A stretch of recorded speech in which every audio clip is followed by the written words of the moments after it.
This is Karen with NewClevelandRadio.net, and it is time for Love Letters Live with Janet Gallin. Hey, Janet, how are you? Fine, dear. Thank you. I get to introduce you now, right? Yes, you do. Okay, so I want to say welcome to Love Letters Live.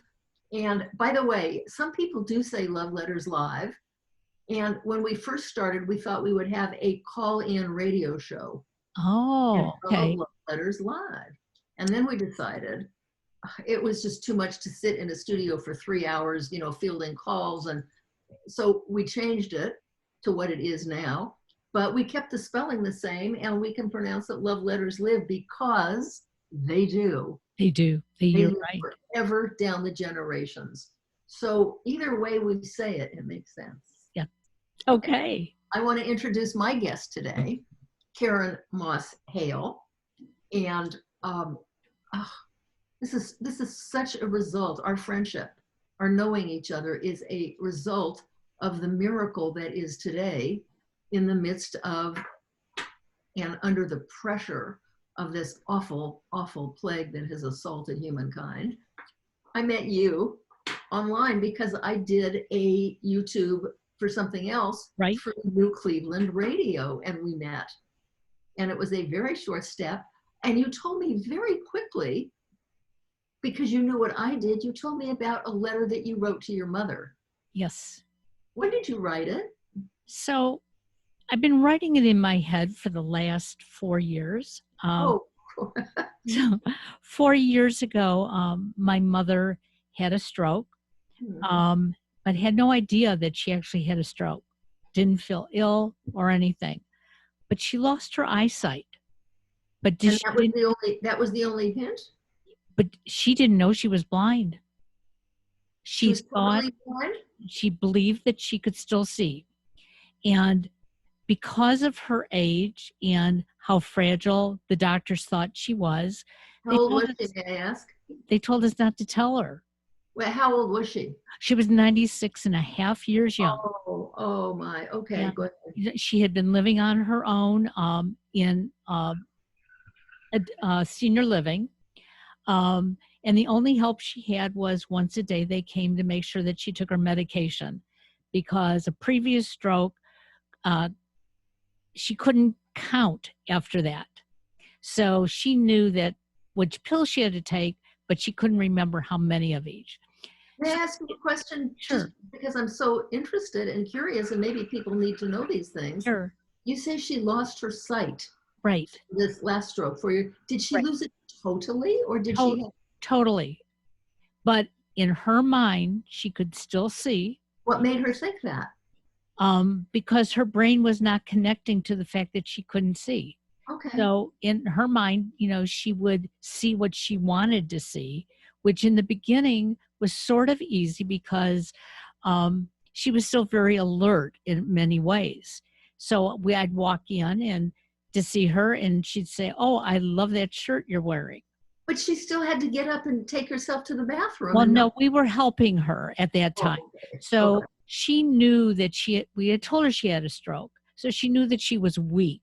That's all she knew. Okay. And as time went on, she started going through dementia. And she only, stayed with us another 2.5 months from that time. But it was during that time that I reconnected with her in a way that I didn't know I had this wonderful relationship with my mother. Hold your horses. And whoa, Nelly. Okay, this is just gold, what you just said. And may I ask you to back up and say what your relationship with her was? I always thought, I'm guessing like any relationships that Right. had real difficulties and hard spots.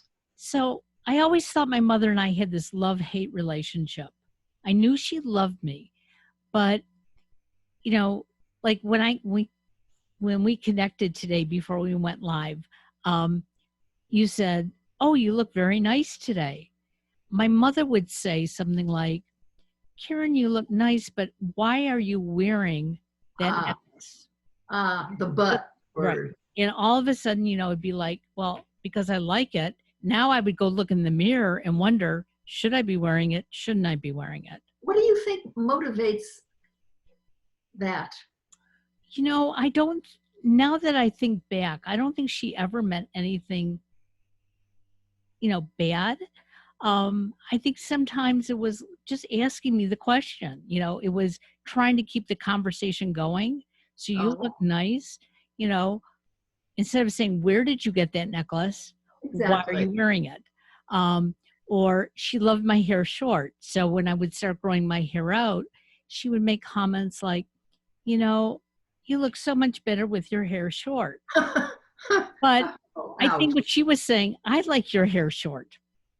Um, and it took me up until her getting ill and me moving in and living with her those last 2.5 months that I realized that those words that felt so bitter through my life were not bitter at all. And that's when I knew that this feeling that I had for her, I had to get it out.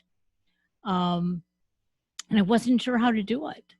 You know, And I think sometimes when our children get older, for some mothers, maybe yours, they lose their position of being in charge of you and in control of your every move and whether or not you have a fresh diaper. I mean, starting from the basics, maybe that need to somehow maintain their position of being in charge of you kind of stays in there. oh, you I don't know, know. I think you're probably very right. I was the baby. Yeah. Okay. I was the only girl. She had images of what she wanted me to be. And I think all parents sort of have those images, but they don't always react to them. But my mother would remind me over and over again when I was dating, you know, of course, you're only going to date a Jewish boy. And so that pushed me when I was in college. If she called me on a Saturday night and said, "What are you doing?" I came up with Jewish names just to make her happy. Um, I was sort of running out of them, and I think she sort of caught on after a while. It's so Um, funny. but, I grew up in a generation, probably somewhat like yours, that I wanted to please my parents. And constantly trying to please them, I also put myself in a position for them to question what I was doing. And I realized that, now that as I've gotten older. And not to be aware of what pleases you. Right. Oh, Yeah. it took probably, I didn't realize what pleased me until after my mother passed away. What did please you? It I like pleasing other people, but there's always a but to it as far as I'm concerned now. Um, I don't want to feel obligated to please people. And Hmm. that's how I was up until she passed away. It What always what was happened after that changed that? because I realized that she had really loved me for being me. So now Oh, I could be me. okay. No, Now I have a question. So sure. what changed in your view that, see, I mean, this the same with my mother. My mother adored me. My mother was like that little girl with the curl right in the middle of her Okay. forehead. And when she was good, she was very, very good. And when she was bad, she was horrid. And you couldn't have gotten any more ethical or many things than my mother. And her criticism was not often, but whatever it was, I knew how much she loved me. That didn't always make it easy to be around her. Right. Yep. That's the reality. So once they're gone, you can focus just on that. Well, and the other thing that I focused on was the last 2.5 months that I lived with her. Because I saw her go from being very alert, other than not understanding that she was blind, um, to slowly going through dementia. And it was during those cycles that, she would tell me stories about herself, things that I knew nothing about. Oh, interesting. Can you say any what those Sure. are without being too privately? So my Okay. mother was the youngest of 7 children. Uh, Mine too. two, yeah. So two did not make it past Oh, infancy. So there were five of them, but she was the youngest. And her oldest sister raised her more than her mother did because her older sister, was Americanized. my my You say mother. Americanized. Where did they come from? So they came from Russia. Hmm. My grandfather came to the United States on his own first, got himself settled, went back to Russia to pick up my grandmother and his baby daughter, only to find out that my grandmother had gotten pregnant by him prior to his leaving. So there were two baby girls to bring home. Okay. Okay. Um, and there was, I think, a 17-year difference between my mother and her oldest sister. Sure. So, you know, coming to America, my aunts, learned English before my grandparents did. And so my mother's oldest sister became basically her mother. And my mother admitted that she resented that. Um, she wanted her mother to mother her, not her sister. And even as they grew older and became adults, her her sister still acted like her mother. And I think that was difficult for my mom because she sort of talked about it. She would say, I know you were afraid of Aunt Jean, but I was definitely afraid of my sister Jean. You had an Aunt Jean? Yes. Me too. Oh my gosh. We have more in common than we ever thought. We're probably Yeah. related. Go ahead. I'm sure we are. But Yeah. I'm so grateful that I had that time with her, because if it had been any other way that she had passed, I wouldn't have had the chance to find out more about her, but Sure. honestly, find out about who the two of us were together. Um, and that's been my healing process. And that's where, you know, I started thinking about that letter. I wanted to write it right at that time when she was ill so that I could read it to her. Oh, and you did. I didn't because I was afraid she wouldn't understand it. Oh. And Oh. so, again, I'd write it, I'd throw it away, I'd delete it, I'd write it and throw it away. And then when I met you, I realized that letter was stuck right here. I mean, I really have had indigestion from that letter. And I realized it wasn't just to her, it was to my father too. In what Um, way? it, the two of them are just, they were great parents. And sometimes I don't think we see that in our own families until we think it's too late. But listening what love letters live is all about, my parents can hear those letters over and over again because I Oh, can keep reading I, them. I'm sure. Yeah. And they serve another purpose also. But do you want to read us your letter? Um, Not if you no, don't want to. not really, but it Can talks you about, just kind of tell us what some of the points were that you wanted your mother to know? well, the first thing is I really wanted to know how much I miss her. Okay. Yes. Um, she lived up in Michigan. I live in Ohio. And, um, I called her once or twice a week, but it was the same conversation over and over again. And I would get very agitated because it was the same question, what's new? And then again, what's new? And it's like, I've already told you what's new. Um, and then she'd complain about the food where she lived. Um, What city did she live in Michigan? West Bloomfield. Oh, yes. Um, and then she complained about, all the other people that lived there. They all wanted into her business. Um, and I didn't appreciate those conversations enough. And when I was spending that time with her, that's when I realized I was repeating those conversations to her Hmm. as part of our conversation. What do you think those conversations hold within them? I have a thought. The complaining and the. Um, I don't think she had enough going on in her life to make conversation about too many other things other than, you know, she didn't like dinner last night, so she's going to tell me that. Do you think that's a way for people at that stage of life to be saying, and wouldn't it be nice if they could do it more directly, if this is true, that I am so sad that I am no longer in control of my life? I think you're right. I mean, That's got to be a horrible feeling. she she got ill on August the 2nd.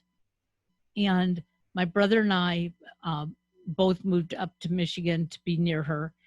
And when she was still clear, she knew that there was an election coming up. So this was in 2016. And she would ask us all the time what was going on with, the election. And my brother would sit in her living room, which was next to her bedroom, watching CNN all day, screaming at the TV. And she'd say to me, Karen, what is your brother doing?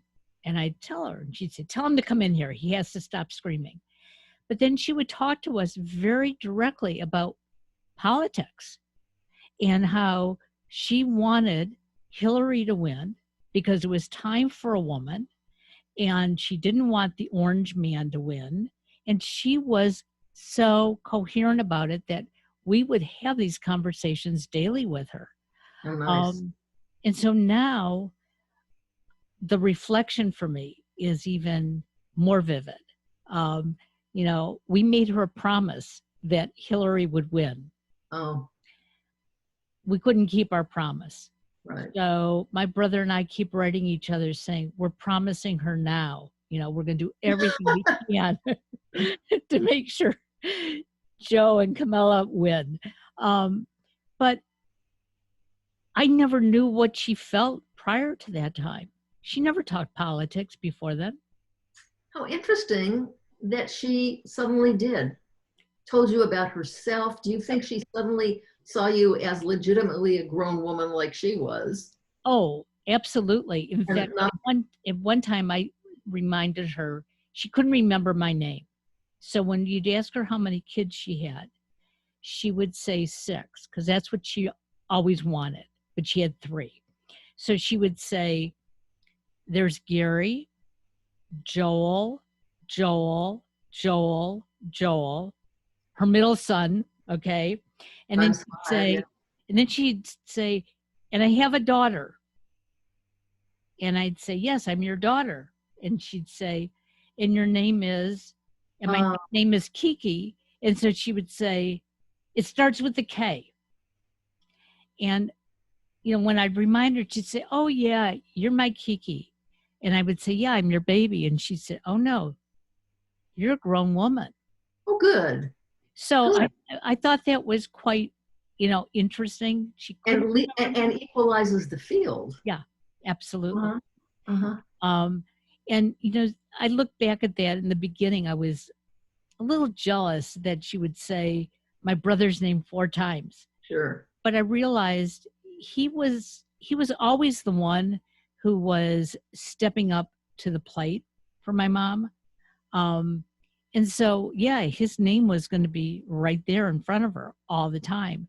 And once I realized that, it was like, this is fine. Her Joel is special, and he should be. Yes, good for you. Good for you. Probably a love letter to him one of these days. Yeah, maybe. Probably. Yeah. What were your parents like with each other?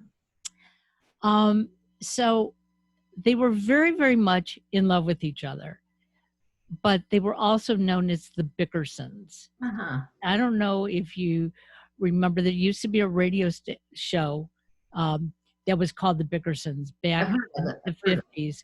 And the husband and wife just argued and argued and argued. And then it was, oh, honey, I love you. And they would kiss and everything was fine.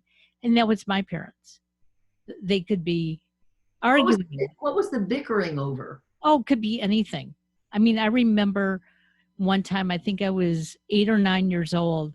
My mother was going to take me out. And normally she made my clothes, but she was going to buy me a dress. And she was taking me to the department store to buy me a dress. And I don't know if they were short money or what the situation was, but my father got very angry. And he said, why are you buying her a dress? You just made her a dress. And she said, no, this time I want to buy her a dress. And he was so upset, but she took me anyways. Okay. She never told me anything about my dad being upset, although I did see it. Mm-hmm. And when I came home, the two of them hugged and kissed when she showed him the dress. And he said, "Oh, that's beautiful." And I Oh, remember him being so happy that I had this dress. But the argument that, started from it, there were some times, that you could really be scared and think, "Oh my God," I'm sure. I think for a lot of those kind of bickersons and bickering, and um, we've all seen it. I think a lot of that is the somehow men feel I'm in charge here. Yep. You know, I saw a very funny post somewhere, I guess, on my computer screen years ago, and it said, "You can just relax. No one's in charge."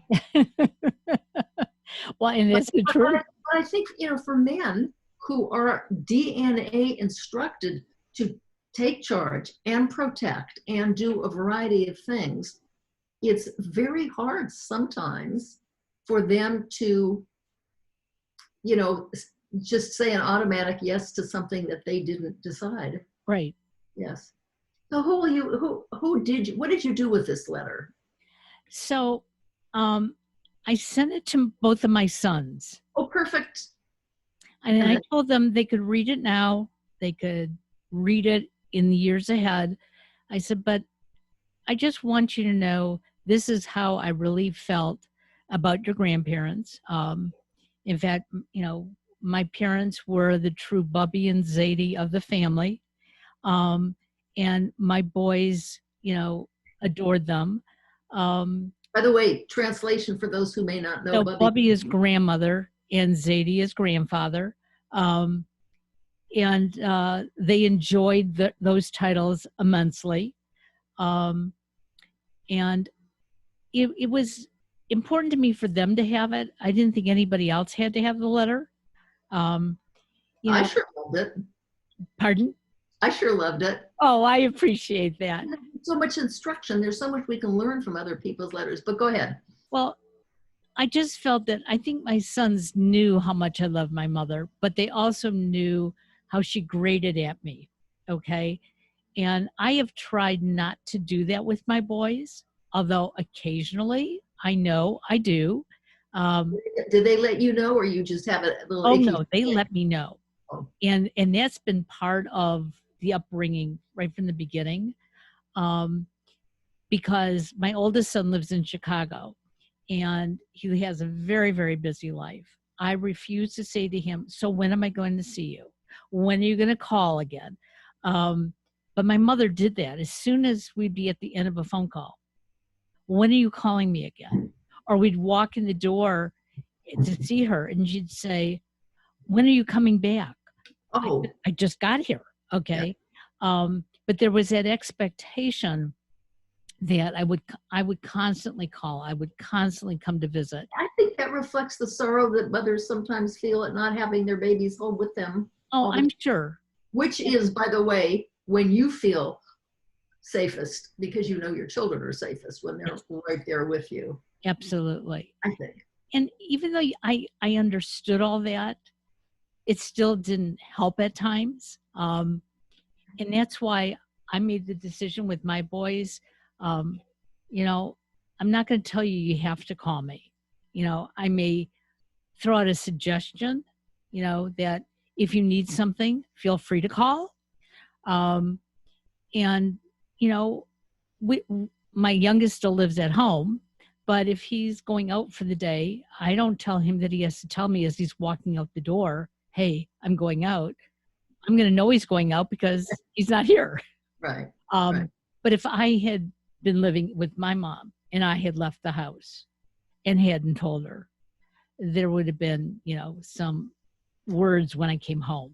And I just didn't want to Now, do that. I think that we have, as part of our culture, and maybe everybody does, I don't know about everybody's, but the philosophy that a person has the right to be remembered by his or her best deed. Did you grow up with that? Or was that just kind of in the air, or what? Because I think it's true. Well, you know, that's how I was brought up, except for I had one aunt who my mother did not really care for. Me too. And when she died, this was a very unusual thing. I had two aunts who passed away within a month or so of each other. One was my father's sister, who everybody adored. Mhm. And then one was my mother's brother's wife, who, her nose was always up in the air. And I had come home to see my mother after both of my aunts had passed away. And we were sitting and having dinner. And I made some comment, I really miss Aunt Leba. And she said, well, and we don't miss the other one. Uh-huh. And I said, Mother, that's not very nice. And she said, you know what? She's not here to hear it, and I don't care. And Okay. first time, that she made that kind of a statement, and I thought, you know what? You're entitled, There you go. Yes. we all have our feelings, and she held it in for a long time, and she let it out. And I said, hey, Thank heaven that there comes a time in life, and it should happen to everyone who has had to just subvert and shove down every experience that people can come and say things about themselves. right. I mean, my mother did some of that too, although my mother was always free to express how she felt about things and about her past. But there was more at the end.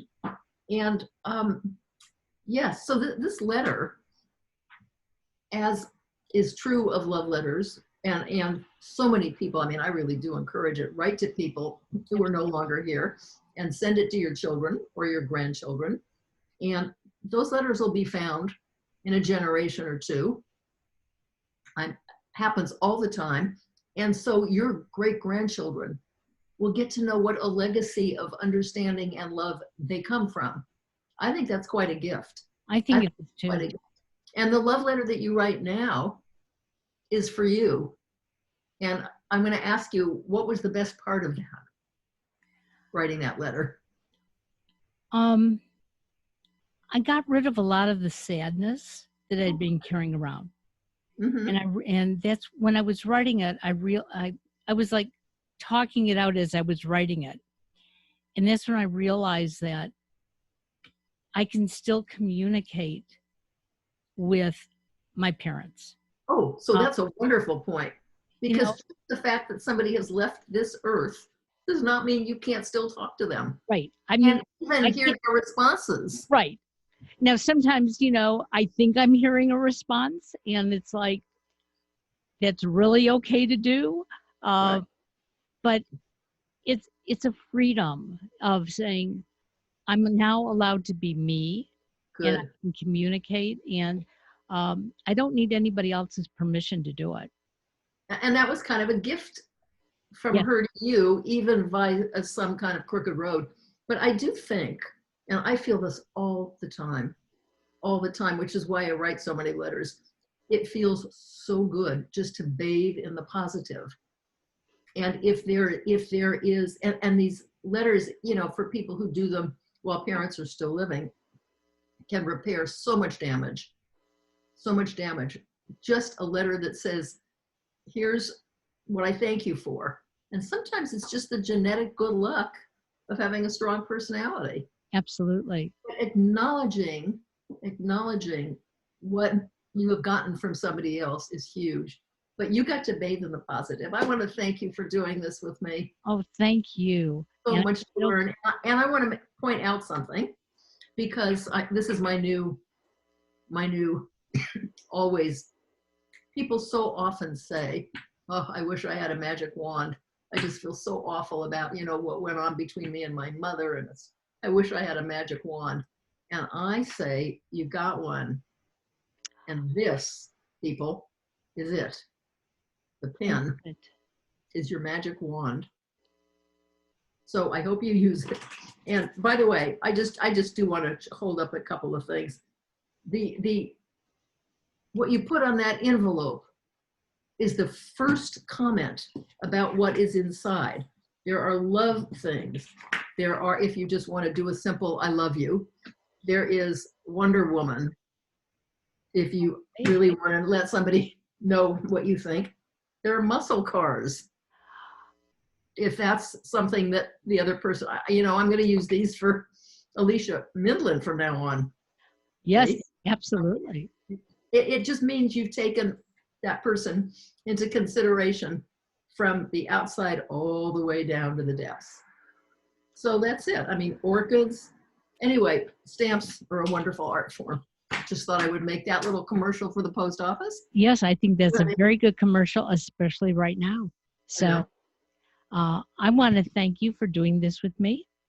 And we'll be back next week and you'll have another guest. I And will, and I'll let you know who that is. wonderful. Have a great day.